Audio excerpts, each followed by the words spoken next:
Welcome back to Border Region TV. Today we're speaking with Barra Flynn, who recently was on a trip to Kenya. Now Barra, you're with the Monaghan Rotary Club and this year you're president of the Rotary Club. First of all, can we start off by explaining to viewers out there who may not be aware, what is the Rotary Club about? Oh, thank you, Martin. It's great to be talking to you. I'm president of Monaghan Rotary Club as from the 1st of July of this year, and that's the start of the Rotary year. The Rotary International was set up in Chicago in 1905 by a man called Paul Harris, and he wanted to contribute something within his community, so he got in touch with a few business associates, and they got together and with some projects that they wanted to undertake, and each week they would meet. I think maybe back then it was possibly every fortnight they would meet in each other's office, so it rotated to different offices the meeting every week, and hence the theme and name Rotary, the Rotary Club. And after that it expanded throughout the United States because it was so successful of a concept and worked so well.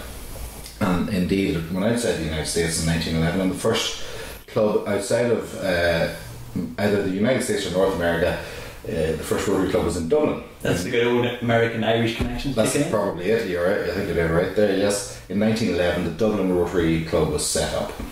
So it's the oldest one outside of the United States, and so Rotary is going strong in Ireland, and we're in the same zone, our region, as Britain. So it's Britain and our RIBI, and they had the conference, the RIBI conference in Dublin in 1911 to mark that. But Rotary is a global organisation now, and it's what's known as a service organisation. So we take on projects and take ordinary people. In fact, that's the theme for Ireland this year, is ordinary people achieving extraordinary things. We take on projects and people come with their own set of skills, and we try and get some things done at a local level, a national level and an international level. And I want to say just the Monaghan Club, we're a very small club, we're one of the smallest in the country, and we're hoping to grow now over the next couple of years. But we are active at all levels, and even though there's only a small number of us, we operate at all levels, more so than some of the other much bigger clubs. So Rotary is very strong in Monaghan. And how many clubs would there be throughout Ireland?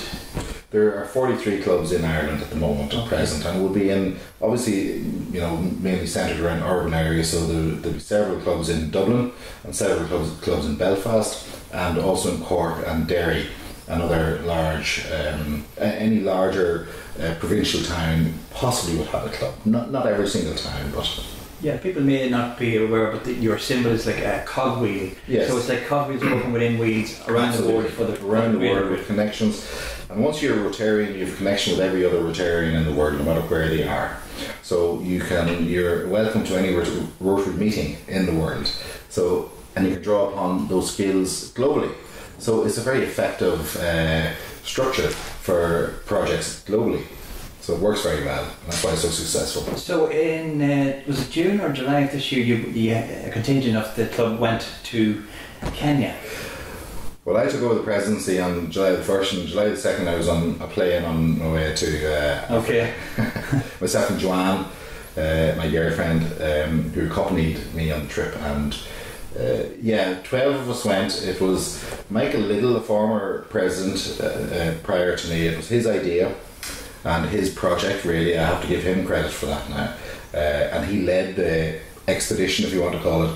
He led the group going to Kenya.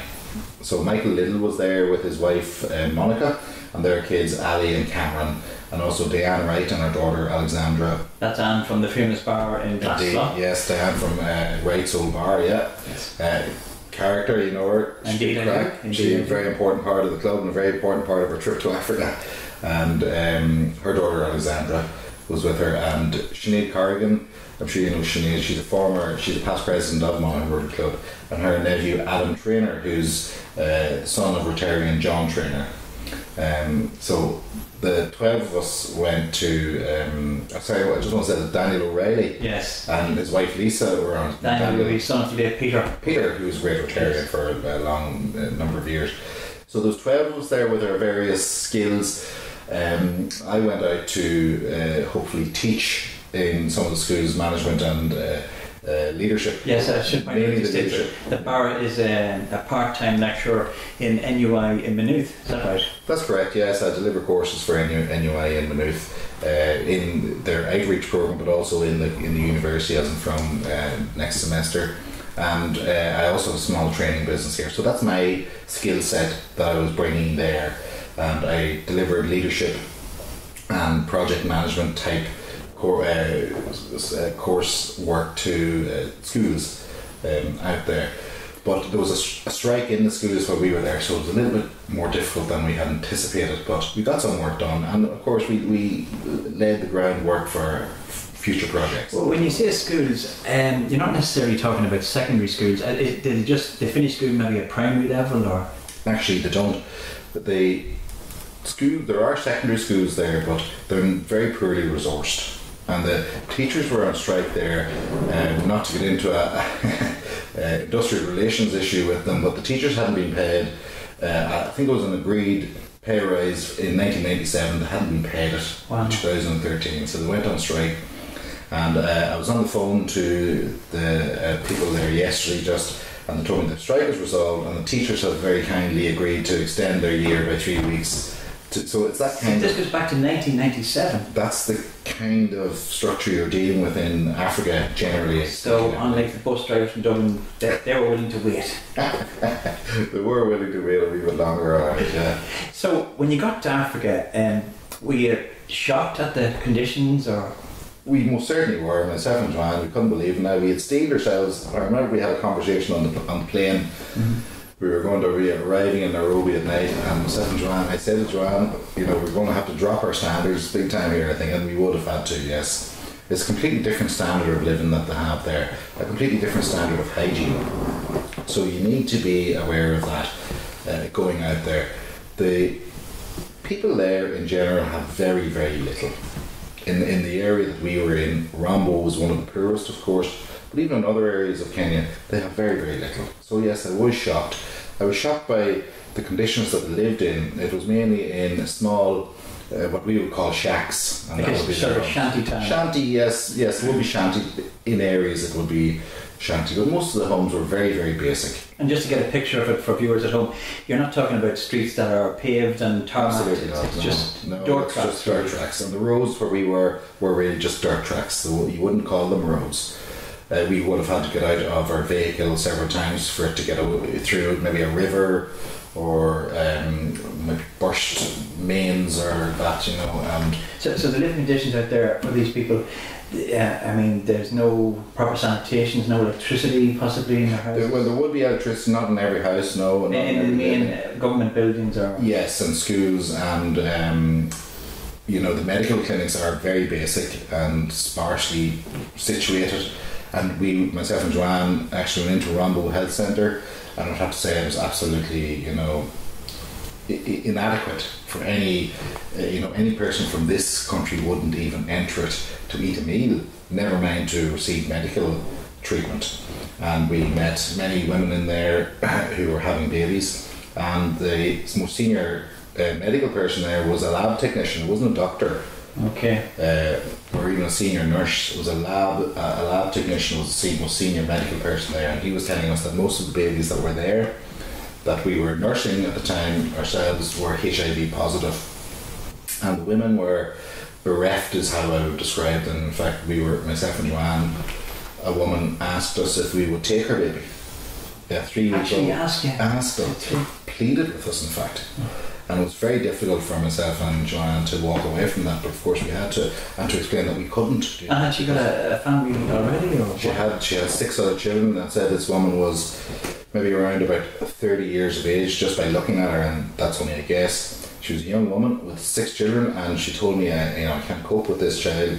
I've got 6 others, or maybe 5 others, and pleaded with me and Joanne to take the baby. And she wouldn't understand that, you know, we couldn't possibly do that because we were returning to Ireland, and that's not how things are done in Ireland. It would be how things are done there for her. Oh, it'd be totally illegal. Yeah. Yes, there would be no, let's say, regulation of it necessarily, or little regulation of it, I should say. And it sounds probably that this lady was probably suffering from postnatal depression, but I would think know what it was. But most of the women that I met of that age group were quite depressed, I would think, if that's the proper word. They were very sad people.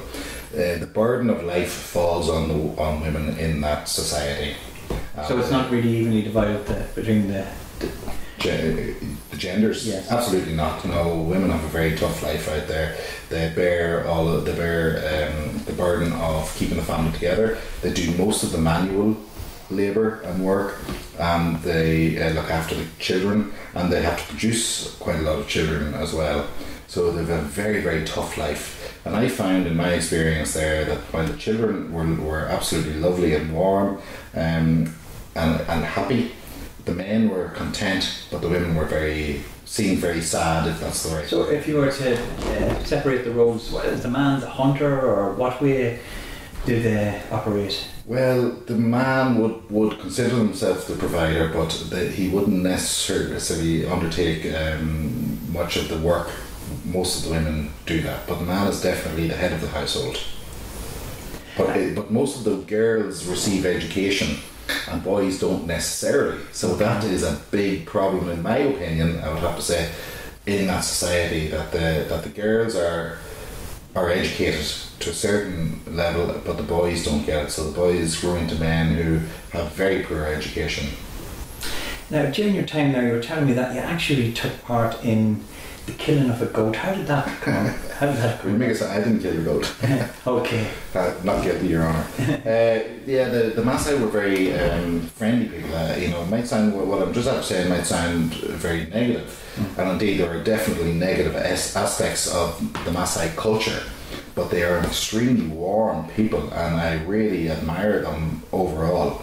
They're one of 48 tribes, around about 48 tribes in Kenya, and they're the one tribe that have kept their culture as it was for centuries gone past, indeed maybe millennia, whereas the other tribes in Kenya have moved on and embraced more modernity and embraced commerce and industry, etc.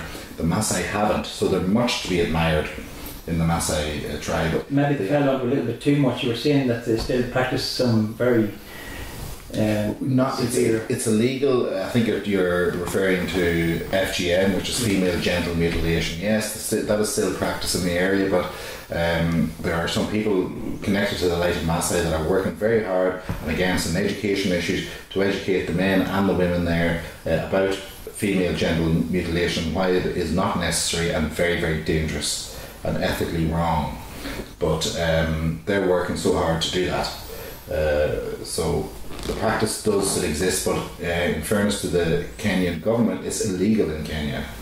But it's very hard to stop that practice. But I want to say something more positive about the Maasai people. They're a very proud people, they're very old people, and they're very warm and welcoming. And we were welcomed with open arms, and we made great friendships there. And indeed, they wanted to honour us, and from the second or third day I was there, they began, one chap started to call me Lamaya. Meaning? Well, I think that actually means blessing or something along those lines. Okay. But it was a nice gesture on his part. But and that's what he called me all week. But then he said we'll have an official naming ceremony at the end of the week. I think we had that planned for the traditional Maasai feast where they slaughter a goat. No, I didn't slaughter it, it was them. Okay. But you took part in the eating of this goat? I did, yes. And they what they did was they smothered the goat rather than slaughtered. I don't know if you could use the word slaughtered, but they smothered it in front of us, and then they butchered it. Some young Maasai warriors belonging to what's known as a Moran, which numbers about 18 to 20 warriors, and they have a leader, and they came, about 5 or 6 of them came to where we were staying. They killed the goat, and then they gave us Maasai clothing, and they slaughtered and butchered the goat. I think we have a photograph of that just up now on the screen. Right, yeah, very good. And the interestingly now, they had the goat butchered in a few minutes. They were expert butchers, I would say, with machetes. But the Maasai, as they usually do, this isn't a big ceremonial. This is normal practice. It's a normal practice, and they remove the liver and the kidneys, and the Maasai would eat that raw. Okay. So you were asking earlier about cultural differences, and it's such a wide culture gap there. So we would never do anything like that. They did that, removed all of the innards from the goat, and had the carcass there with some blood, and they invited me to drink the goat's blood. The warm blood, just fresh blood, from the goat. Yes, and we all did that. And what was that experience like? It wasn't very pleasant. Martin, I don't know if you've ever done that. No. I'd be in my Dracula days. Yes. I wouldn't recommend it, but it was nice to be part of that cultural evening with the Maasai, a genuine cultural evening with the Maasai, and so that's why I partook in it, and very new to me, yes, drinking the warm, gloopy, recently slaughtered goat's blood. Well, I suppose we were speaking of this earlier, and the analogy you made was that you like a bit of black pudding now and again, and we know it's merely a cultural diet. Yeah, we all eat different things. We eat cow here in the West or in Ireland all the time, and in India they wouldn't dream of it, and in France we had a horse meat scandal here, and in France they eat it all the time. So it's just that's their diet. Yeah. It wouldn't be palatable for us necessarily, but they do that every week or every few days. They would. It's a matter of survival, really. Well, they're not short necessarily. You haven't got a goat is the herd that they have there, that they farm, and it's a hardy little animal that can live in tough conditions that they have out there. So they're used to eating goat. And cooked, the goat after that was cooked, and it was quite edible. And just to give people a picture again of the type of area you're in, I mean, there's no supermarket where you can run in and grab a tin of beans or. No, there would be marketplace in the main town, which is called Loitoktok. Now, again, it was like a shanty town with small shops. It wouldn't go as far as supermarkets, but you could buy products, yes. Yeah. But it would be difficult to get to. And it is difficult for them to move around. It would be about 40 minutes away on dirt tracks. So, but there would be shops there indeed, yeah. So does it mainly be self-sufficient in the sense to be growing herbs and... They grow a lot of their vegetables, and tomatoes would be a big crop there, and they grow oranges, there'd be a lot of fruit growing around there, and then goat and maize, what we might call corn on the cob. That's a big crop there, and they would eat that. And chickpeas, all of that stuff. It's quite a good diet, yes. And it's plentiful once there isn't a drought or a flood. So it's they're the kind of challenges that they have. You were saying that the first day you arrived, you thought the food's grand, but when you get the same food for 7 days, it's just we're used to a bit more choice here. I don't want to be complaining about it because we were very grateful for it. I mean, if we buy a portion or 2 portions of fish, we'd have one today, put it in the fridge, and maybe Friday we put it in the bin. Yeah, absolutely, yeah. Because we want something different tomorrow. There was some young girls some young girls staying in the house, and they happily ate the same meal. I noticed the morning, lunchtime and dinner time, they had the same meal, and they're quite happy with it. It's food, and they're very grateful for it, because they don't have a lot. So you didn't stay in these actual huts yourself. There is a house. There is a volunteer house. Now I don't want to say it's very nice. Has it been supplied by Rotary, or is it just there for yes, people to visit? It was built by Light of Maasai, the charity set up by Matt Porter, Rotarian in Dublin, and there's a Dublin woman that runs it. Her name is Elaine Bannon from Dublin, and Nakuru is her Maasai name. She's very much African now. She's been there 10 years, and she runs the volunteer house, which has got several small, I think it's 8 small bedrooms, and we stayed in there. Now it's very basic accommodation, I want to tell you that, but it's not a mud hut, and it's more like a hostel type situation. It's more like a hostel, exactly. It would be a bit like that. But myself and Joanne, we were out walking one day. There's a sand dam being built there at the moment, and Rotary are funding it. Now our club wasn't necessarily involved in it, but we went to have a look and head out, and it's finishing off soon, and it'll bring water to a 10 square kilometre area in Rombo. and it will irrigate the land there, and allow farmers grow much more food. So that kind of work is really important, and I'd like for us to do a little bit more on that. But while we were walking out there, I saw a group of mud huts, and myself and Joanne wandered over because some children were bemused by us and over having a look and investigating us. We followed them over, and the woman invited us into her hut. And it's just incredible how people live there, you know. Can you describe the interior? I would say it's like a beehive, it was the same shape as a beehive, though this is the one that I was in. Now others were more rectangular, but it was tiny. This was an elderly woman, so it was just her and her husband lived in it. I had to juke a way down to get in. I got in by a gap, a slit into the beehive kind of structure, and it's made from dung and mud and straw and whatever they can get, twigs and that kind of thing, and there was a little fire burning. It was completely black. So there's obviously a hole in the centre of it for a chimney. Yeah, it's a small hole in the centre of it, but it's very black and very smoky. Yeah. And a little bit, tiny bit sectioned off for cooking, and the rest was ready for sleeping. But a lot of people a lot of the Maasai live in that kind of accommodation, and this is them here. That's the Maasai warrior, and that's his wife. So we've taken those two, and they're very, as I said, they're very proud and ancient people. So, for people watching at home, can you tell us how your trip was funded? Oh, of course, yes. As I said, there was 12 Rotarians that went out there, and we all exchanged our holidays for this. So we funded it entirely out of our own pockets. Okay. So myself and Joanne, that was our holiday this year. And it was entirely funded by each person. Rotary paid nothing. All Rotary funding goes to projects. We ensure that 100% of all monies donated to Rotary go to the people that it's meant to help. We cannot benefit in any way at all. So myself and Joanne, we paid for our own flights, paid for our own accommodation, including we paid for accommodation in the Rombo area. So you were helping the local economy? Hopefully we did, yes. We injected quite a bit of money in it, given the 12 of us were there.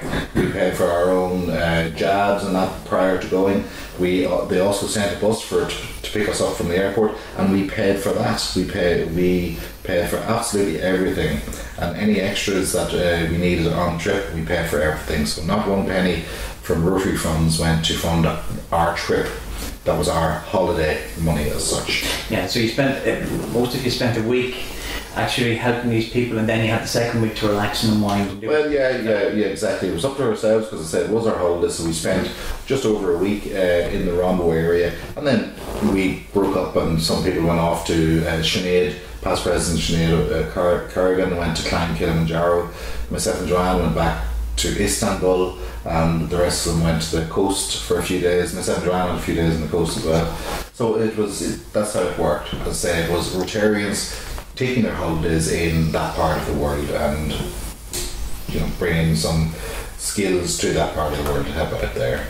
So what are your aspirations for your year as president with the Rotary Club? Oh, thanks very much for asking that, Mark. A few plans, alright, but I'd like to say here that our club is small. I mentioned that earlier, and I'm hoping to increase the membership of our club. So I want anybody watching that feels that they would be able to lend some skills to a project like that, or have other ideas for projects themselves, to come along, contact me on Facebook. Maybe Porrick or yourself, Martin, can put them my way. Sure.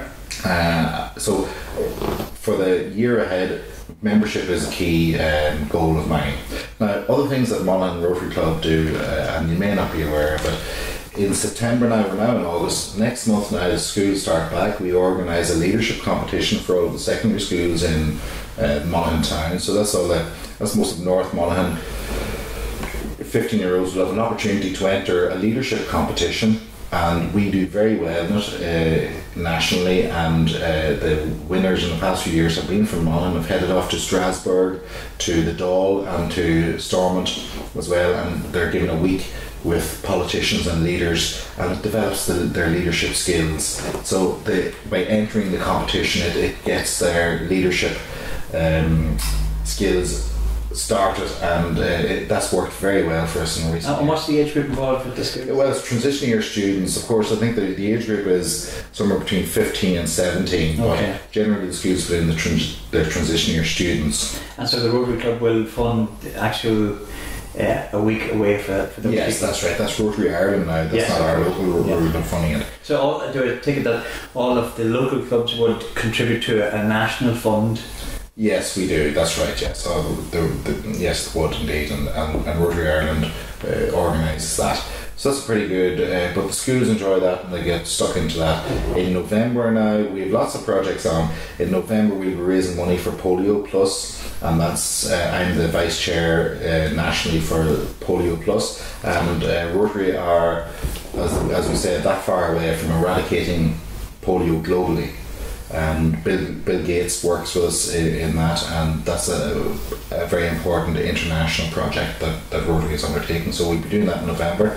Also in November we'll have our heart clinic in the Monaghan Shopping Centre, where we will have a nurse sitting there that people come by, they can just stop in for free. Take your pulse, check your pulse, check all those things that you never get around to doing, or you wouldn't maybe, unless you happen to visit a doctor, you may not get that taken. And every year we have about 200 people who stop, and 3 or 4 people are told to make their way to the doctor as soon as possible. Good. So it's very worthwhile practice, and you just need to do it every so often. So that's the kind of thing that Rotary does. At Christmas time we'll have a Rotary tree where people can remember their loved ones in the shopping centre, and it'll be on the tree all over the festive season. And give a small donation towards Rotary. And give a very small donation towards our local charities that we support. We also then support many other local charities at Christmas time. And then in the new year, early in the new year, hopefully in January at the Hillgrove Hotel, we will have our Youth Driver Awareness Day, where again, transition year students, we take them, and the Gardaí come along, and Dr. Ashraf Butt from Cavan A&E, he's the consultant there, comes along and talks to the young people about road, the carnage that we have on our roads nowadays and how to avoid it. So the Rally School of Ireland come along very kindly, show the young people how to do the basics, how to brake properly, wear your seatbelt correctly, those kind of things. So it's a day of awareness, as it says in the title, about driving, and that's been really, really successful. It's going, Sinead's idea, Sinead Corrigan's baby, that one, and it's going a few years now, and we're hoping that it'll lend to a culture change around. We have a particular problem in the border area. Yes, we have indeed. I just outside Clonus there on the concession road, it's particularly bad. That's right, but all around particularly in Monaghan, it's on the border, but also we've got the Drumlin, so we've lots of small roads going everywhere, and there's we've probably got a higher, I'm not too sure of the statistics, but I'd say we have a higher rate of casualties on our roads than we do nationally. But we're hoping to add to the other agencies that are bringing that down, and this is part of our contribution to it, is our driver awareness days. So we'll be having that in January. So that's the type of work that Rotary do, and hopefully we'll get involved, we'll be still involved with Rombo in Africa, and we'll be involved with polio as well. So there's a lot of work to be done, but there are other aspects of Rotary, and we need all the help we can get. So anybody out there watching us and would like to get involved with your local Rotary Club, just contact any member. And Barra Flynn, thank you for talking to BorderTV today. Thank you, Martin. Thank you for that.